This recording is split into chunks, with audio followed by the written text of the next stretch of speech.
This is the brief on the 2026 NATO-Iran crisis. So it's 2026, and the U.S. and Israel just kicked off a massive war with Iran. While it's causing the biggest rift in NATO's history, the alliance isn't collapsing, mainly because both sides are quietly using the crisis to their own advantage.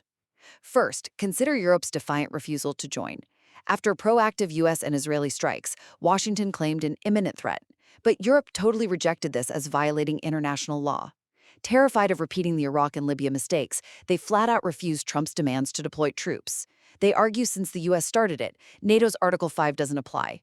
It's kind of like a buddy demanding you bail them out of a bar fight they started themselves. Second, look at Trump's economic retaliation. Furious that Europe relies on Middle Eastern oil but refused to fight, he called them cowardly.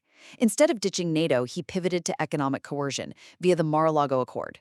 The U.S. is slapping tariffs on the EU and using security as leverage.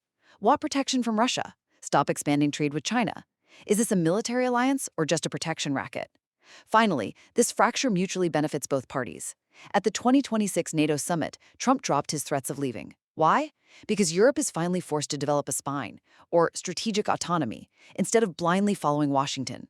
Meanwhile, Trump plays the ultimate hegemon, keeping the EU economically tethered to maximize leverage. What does ally even mean anymore? The illusion of Western democratic unity is shattered, but NATO survives not on shared values, but on cold, naked self-interest and transactional leverage.